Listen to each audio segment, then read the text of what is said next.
Yo, what is up, you guys? So, I'm gonna show you guys how to make a cool little lead I made here. It's definitely more for the bass heavy type stuff at faster BPM, but you can still use it at any other BPM and just get some really cool stuff with it. So, I'm making a Growls Rack 2.0, so I'm making like another one. So this is kind of like one of the first ones I started working on. This is the sound we'll be micing. So let me just find a good spot, solo it.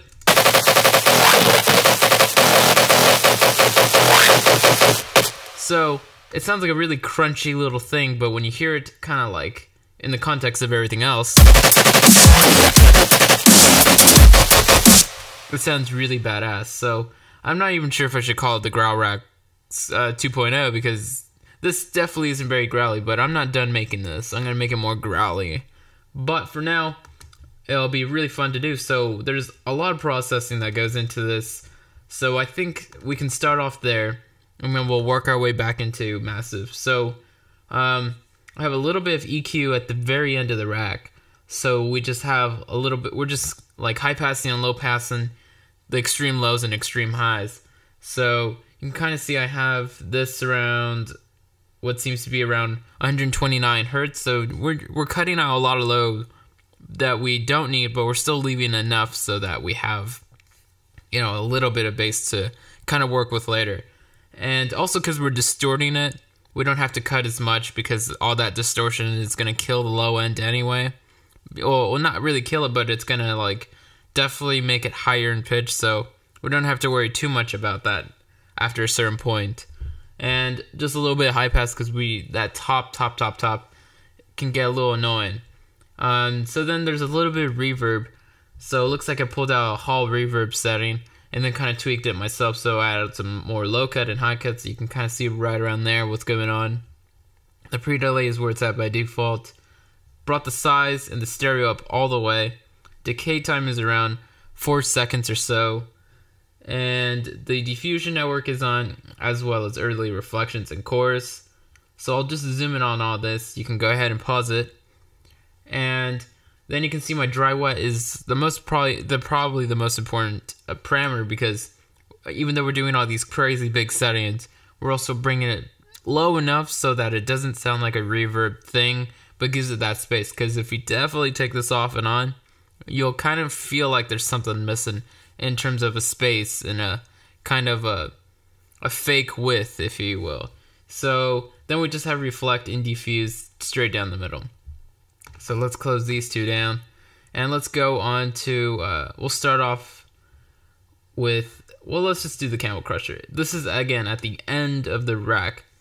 So this is a free plugin, by the way. You can find this, just Google it, and you can see what we're using here. So we're using three things. We're using the distortion, the compressor, and, of course, the master. So I wanted to get a little bit more volume out of this, so I brought the volume up, like around there, almost in between these two last dots. And then I brought the mix up to, I think that's 4 dots up. So kind of right around there.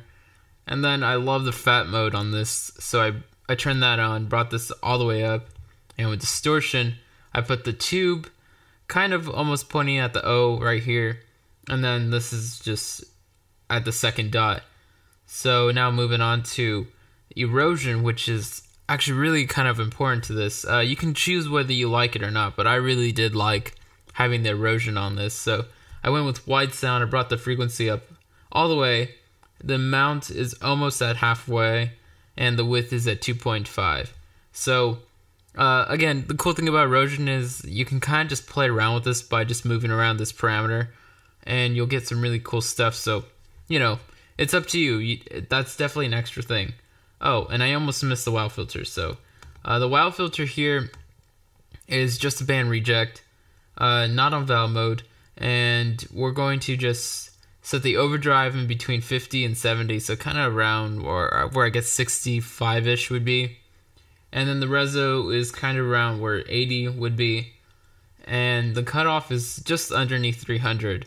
And if we check everything else, you can see that there's nothing else going on. There's no modulation happening on any of these, so it's a very simple wow filter setting. And this is just kind of to make it a little bit more dirtier, because if if I take this off, it sounds really good, but it's just, I really like that well filter dirtiness. It definitely doesn't need it either. It's already pretty good.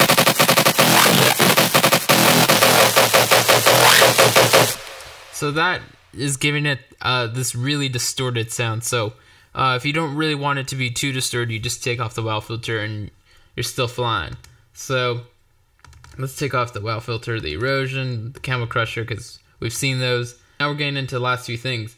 So I added a vinyl distortion.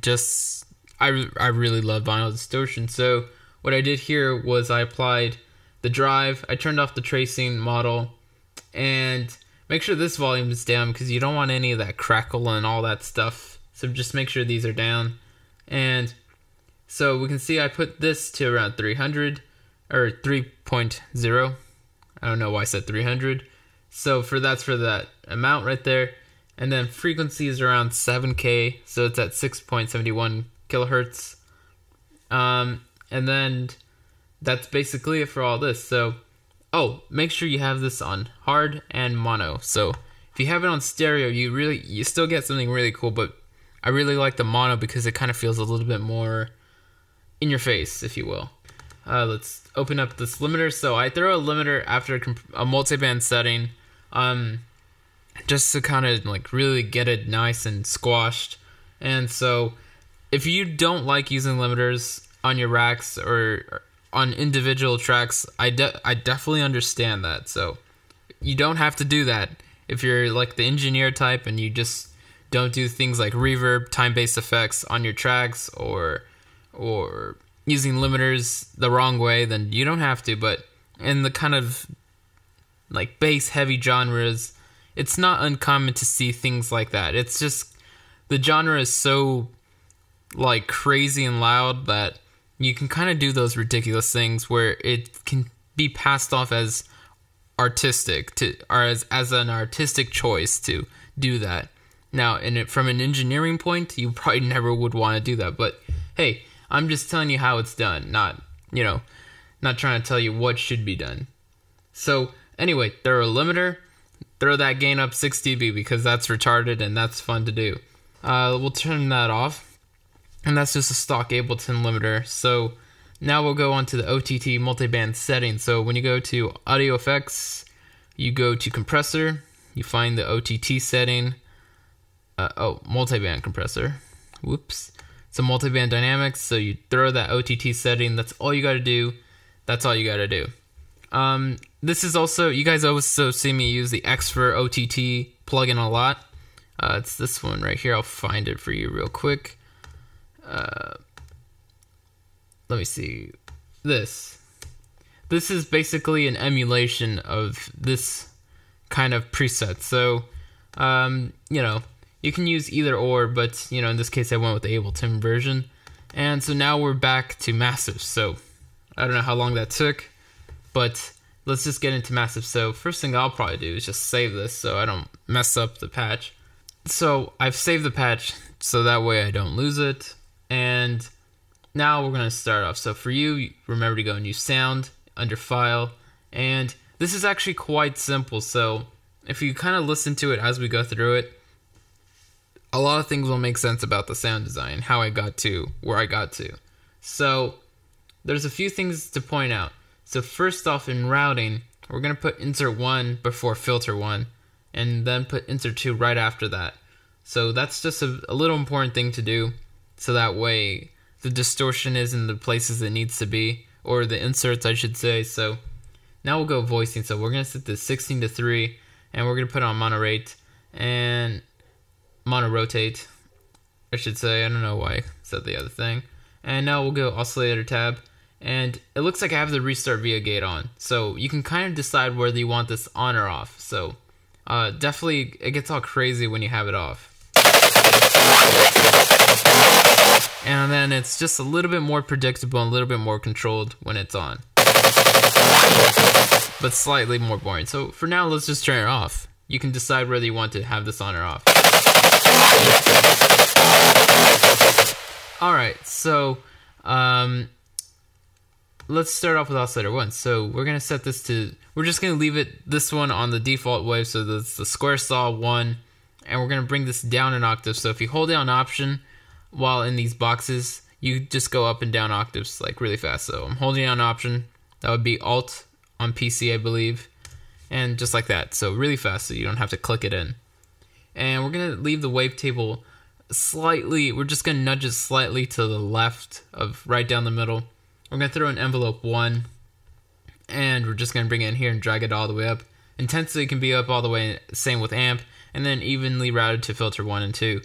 Now, oscillator 2. We're going to go all the way down to the FX chords. We're going to grab this one right here. And as you're adding this in, you're going to be able to hear something really awesome happening, because it's kind of like this wave table is really interesting. So when you have it at 0 playing against this one, it kind of sounds almost like a percussive thing happening. So it's kind of like, these are the kind of waves that sometimes you would use to kind of mimic like hi-hat patterns without a performer. Just the wavetable itself kind of has a pattern to it. So we're going to add the bend minus plus, and then we're going to pinch it up to 48. So we're just going to bring it up a few, 2 octaves, or no, that's, what am I saying? That's 4 octaves up. And we're going to bring the wavetable position kind of where it's pointing at the T, and then we're going to bring that envelope 1 again, drag it down. So just like right around there. And we're going to bring that intensity and amp all the way up, so or just leave it there if it's already there for you. And this is slightly higher than halfway, so if I click on halfway, that's where it would be. So we're just kind of going to bring it up like just right around here. You don't have to be too exact. And then we're going to go oscillator 3. And we're going to select a F solid, so that's in the formant saw, and that's in the digital hybrid. So if you really want to have a really cool anything that's kind of heavy, you want some digital hybrid stuff in there. So we're going to select a bend minus. We're going to bring this down an octave. We're going to leave the wavetable position kind of straight, pointing at the I. And then we're going to bring in that envelope 1 again, drag it down. And then this is bend minus if I didn't already mention that. And that's it. So let's go to the modulation oscillator. So we're going to bring this down an octave. We're going to bring the ring mod, and we're going to pull it to around here, kind of almost pointing at the top of the R in ring. And we're going to leave it on oscillator 1. Phase, we're going to put it on oscillator 1. And we're just going to ignore this, by the way. And we're going to just put this kind of pointing at the corner of this box. And that's all we need to do there. So quickly, let's go to the envelope 1.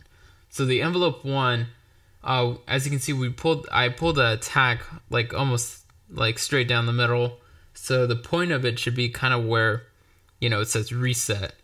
And then I didn't really mess around with anything else. So that's really the only parameter that I cared to adjust. And I throw a LFO 5. So if you want to pull that LFO 5 here and drag it up, what that's going to do is just kind of change. It's going to LFO our attack, so that attack is controlling almost every wavetable position. And it's just doing a bunch of other things. So it's just kind of modulating it furthermore. So we'll go to this LFO 5. And you can see, I don't even know why I added a saw wave right here when I could have just done this. It would have been the same thing. Because this is probably what you're looking at by default, something like this. And I felt like, oop, better throw that up there. So, what you could do is just drag it down, leave it like that, and then it won't matter. So I just set it to sync. I put a 1/16. So, that's just the LFO that I use only there. And we'll continue on. So while we're in the envelopes and all that, and before we get into the effects and feedback and filters, let's go LFO 6, because we're going to use this one as well. What we're going to do is bring the rate. This is a custom rate, so we're going to just kind of pull it around here. I guess I'll zoom in on this a little bit more. And you can see I brought this up all the way so that we're just playing this nice sine wave right here. So envelope 4, this is our main envelope for massive. So you can see what I've done here. This is just default settings on my version of massive. And so if you need to copy this, just make sure it looks like this. If you want, you can pull the attack all the way down so that you just get more, initial attack. But, you don't have to. Holy crap.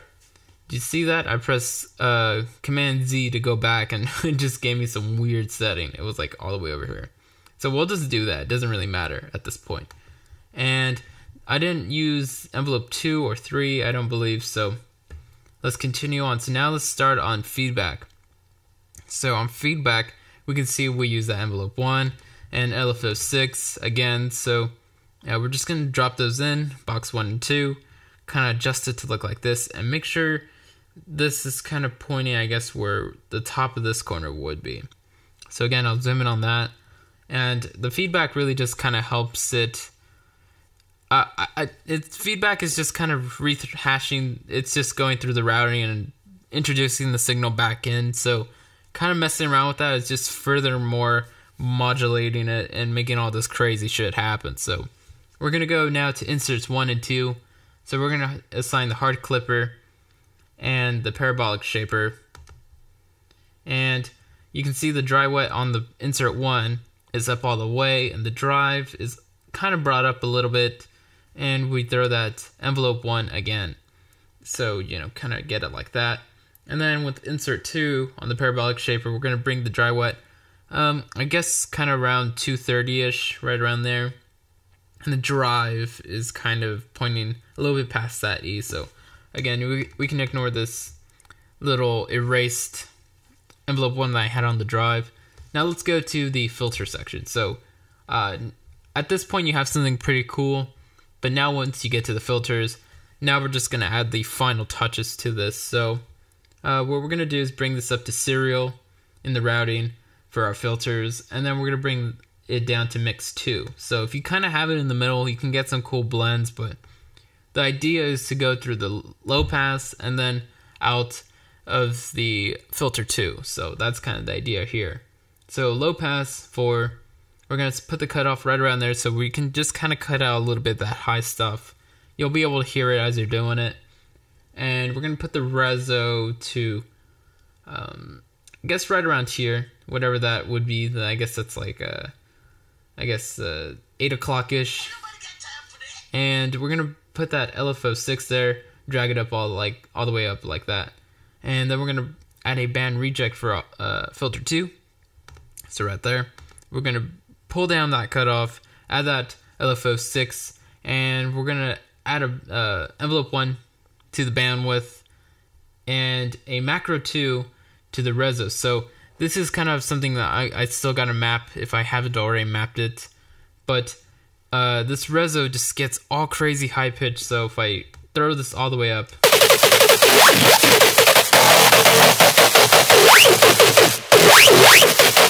so what I want to do with the Growl Racks Pack 2.0 is I want to add all the macros I can inside the oscillators, assuming that's, at least in the massive patches, and then add full macros to the rack itself. So I definitely want to do more, of that customization, if you will. So as you can see, the reso here just can kind of change the sound completely, or just add something different to it.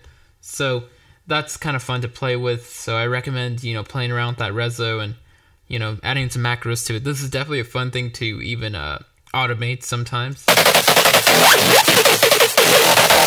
So now we're almost done. So we just got the effects to do. So FX1 is a little bit coarse. So again, we're going to throw that envelope 1 on the dry wet, kind of make it look like that. Pull the rate up a little bit more, offset straight down the middle, and depth, we're just going to pull it down a bit. And then to finish, we're just going to add a dimension expander. So what this does, it kind of delays one side from the other, kind of like a delay, and it makes it seem wider.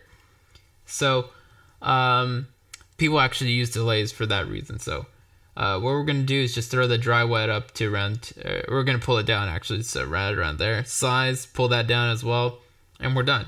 So the master, I pulled down a little bit. So let me see, we did all this, so now we're kind of done. So one quick thing is I'm playing my MIDI notes at around octave 1, so anywhere from C1 to C2 would be a good octave to kind of base this around. So you can see I'm playing like E1 here, so if you're playing this at C0, it sounds way different. So let's see, playing it at C1 now, C2,